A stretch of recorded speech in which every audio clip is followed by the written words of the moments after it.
Et puis on lui a fait porter plainte. Il a également porté plainte en assassinat, en complicité d'assassinat contre Maurice Papon, préfet de police.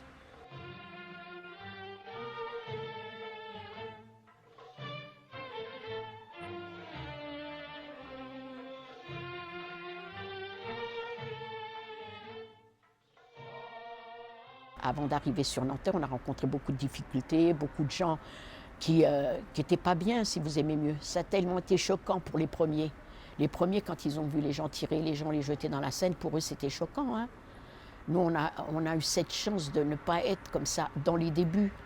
Mais enfin, quand on pense aux gens qui ont été jetés comme ça à la Seine, vivants, vous vous rendez compte, monsieur, vivants? Et après, ils ont dit, il y a une ou deux personnes, c'est tout ce qu'ils ont dit, une ou deux personnes lorsqu'ils ont dit, vous savez, quand on fait des recherches, hein, ils ont trouvé plus de 200 ou 300 personnes. Et malheureusement, on a connu des gens qui étaient du quartier qu'on n'a jamais revus. De ce jour-là, on ne les a jamais revus. J'étais militante et évidemment à Marseille, c'était très particulier parce que l'OAS était très important. C'est-à-dire qu'il y avait quand même beaucoup de gens qui soutenaient l'OAS à Marseille, il faut bien le dire. Et il y avait beaucoup d'attentats de l'OAS à Marseille contre des militants. Et c'était assez difficile de faire des manifestations de toute façon comme à Paris. Mais j'en ai entendu parler à l'époque. Probablement par les jeunesses communistes, puisque moi j'étais adhérente des jeunesses communistes. On a dit qu'il s'était passé quelque chose le 17 octobre à Paris. Vous savez que la presse a été interdite. Enfin, il y a eu rien n'est paru dans la presse. La seule chose qui était publique, un petit peu publique, on va dire, c'est un tract anonyme de policiers syndicalistes de la CGT qui ont écrit dans la nuit, ils ont écrit un tract qui a été diffusé anonymement, alors je ne sais pas à combien de gens, mais qui faisait état, c'est les premiers qui ont fait état de morts en nombre important, puisque la version officielle le lendemain des événements, c'était des arrestations, et encore pas le chiffre, parce qu'en réalité il y a eu plus de 10 000 arrestations. C'est des arrestations, des blessés peut-être, et ensuite 2 morts.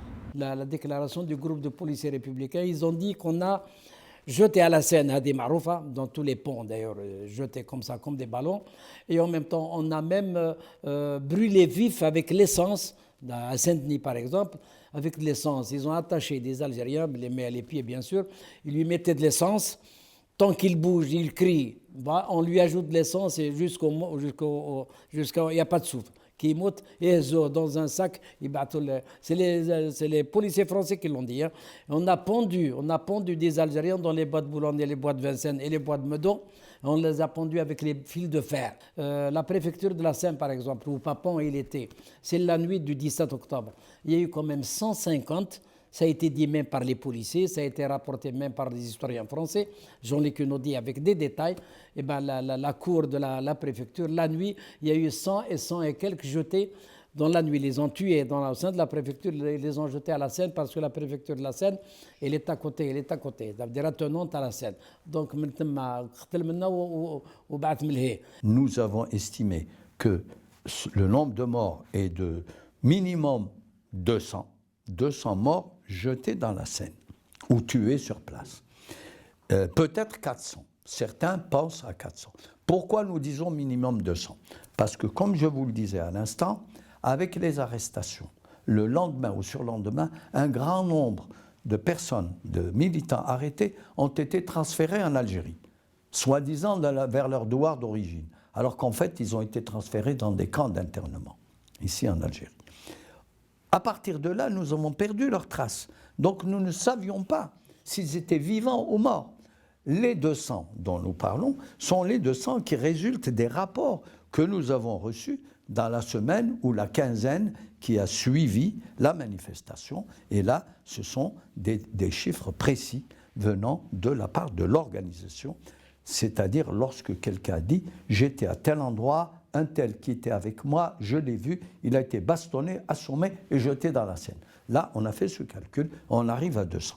J'ai publié une liste d'environ 400 cas, voyez-vous, dont, alors en me basant sur des archives de diverses sortes, archives du FLN, archives de la préfecture de police, archives de justice, très important, archives de la presse également de l'époque, et puis des témoignages aussi. Bon. Et donc, c'est une liste d'environ 400 cas, parmi lesquels de nombreux corps non identifiés, parce qu'on a retrouvé plusieurs dizaines de corps qui jusqu'à maintenant restent inconnus, parce qu'il était habituel de la part des policiers qui commettaient ces crimes d'enlever les papiers des personnes qui étaient ensuite soit jetées à la Seine dans des canaux ou laissées pour mortes. Hein. Voilà. Environ 400 cas pour l'ensemble de la période, dont environ 170 à partir du 17 octobre. Voyez-vous? Voilà. Mais c'est une liste qui n'est pas exhaustive. استمرار المد الثوري في الجزائر جعل السلطات الاستعمارية في باريس تنظر لنشاط ثورة التحرير ممثلة في فيدرالية الجبهة فوق التراب الفرنسي بعين من القلق. لماذا؟ لأن نقل الثورة إلى التراب الفرنسي وامتدادها أصاب كثير من الذعر، أصاب الرسميين والعسكريين في فرنسا بشيء كبير من الذعر أولا، ثم تسبب في أزمات سياسية خطيرة، ثم تسبب في أزمة مجتمع وأزمة ضمير داخل المجتمع الفرنسي، هذه من جهة. لكن من جهة ثانية الذي كان مكلف رسميا بقمع الجزائريين تحديدا، لأنه فرنسا أو باريس كانت مفتوحة إلى الكثير من الأجناس وكثير من الجنسيات التي تتمتع بالجنسية الفرنسية أو حتى التي احتفظت بالجنسية الأصلية.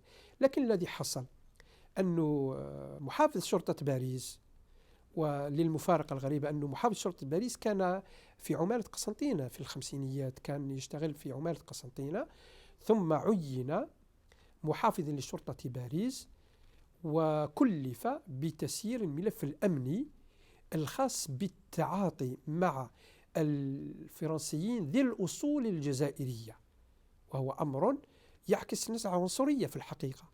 وبطبيعة الحال ظلت العمليات التي تقودها فيدرالية جبهة التحرير فوق التراب الفرنسي ينظر إليها على أساس أنها عمليات موجهة لضرب استقرار وأمن الدولة الفرنسية في العمق، وبالتالي أعطيت كل يعني الأضواء الخضراء لموريس بابون كي يتعاطى مع هذا الملف، ولكن بنزعة أقل ما يقال عنها أنها كانت عنصرية. Si on a laissé Papon après ce qui s'est passé le 17 octobre, c'est qu'on voulait bien. D'ailleurs, il faut se dire, il a toujours dit trois morts pour le 17 octobre, alors que moi je fais référence à Jean-Luc Naudy qui a dit et qui a vérifié toutes ces preuves, et je pense qu'effectivement il dit la vérité, il y a eu au moins 300 morts le 17 octobre.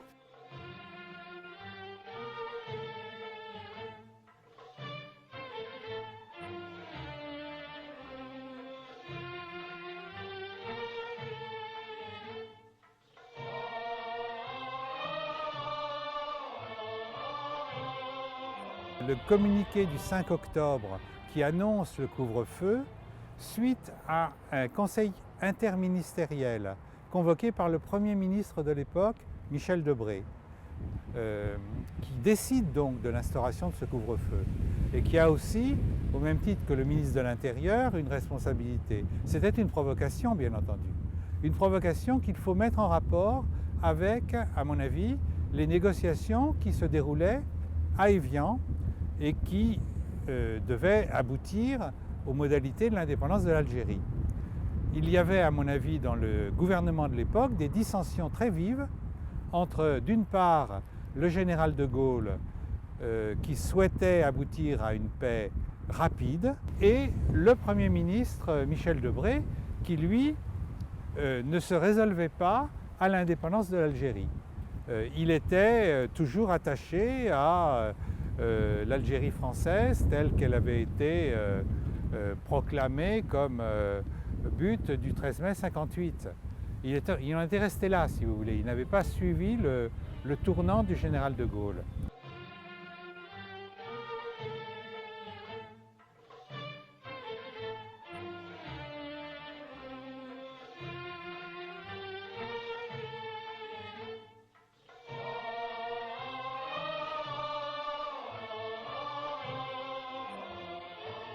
Il existait à l'époque la force de police auxiliaire constituée de supplétifs algériens encadrés par des officiers de l'armée française agissant sous les ordres directement du préfet de police et qui ont commis de nombreux crimes durant toute cette période, qui habituellement descendaient dans les hôtels où vivaient les Algériens. Ils se livraient là à des violences sur les Algériens qui y demeuraient. Il s'agissait en général d'hommes qui, pour des raisons diverses, voulaient se venger du FLN et qui s'en prenaient aux Algériens dans les rues, dans les hôtels. Et puis il y avait la torture pratiquée dans certains hôtels réquisitionnés par cette force de police auxiliaire, en particulier rue de la Goutte d'Or. Lorsque la police n'arrivait pas à les faire parler, on les menaçait de les remettre au centre d'entraînement des calots bleus. Et alors, on les remettait aux calots bleus, c'est-à-dire au Harki de Paris, de l'équipe du capitaine Montaner. Et là, beaucoup qui ont été remis entre les mains des Harkis n'en sont pas sortis vivants. Parce que là, beaucoup sont restés certainement morts sous la torture. En tout cas, nous en connaissons quelques-uns, beaucoup d'autres, nous n'avons pas eu de précision, mais pour certains, nous savons que remis des mains de la DST aux mains des Harkis de Paris, eh bien, à partir de là, nous avons perdu leurs traces. ثم في الجران كارير 18 كان الغاشي كي يركبونا في الكار تاعهم هذيك جاو يديونا الفانسان اللوريسيان كو تليفون قالوا لهم ما كانش البلاصه كومبلي داونا البالي دي سبور كانت 2000 وشي حاجه او ديبار كانوا الحركه مع لا بوليس والحركه ولاو يضربوا بعض الناس اللي يروحوا حاشاك البيت الراحه كانت مخفيه هكا يضربوهم وينحيوا لهم اللي عنده ساعه والله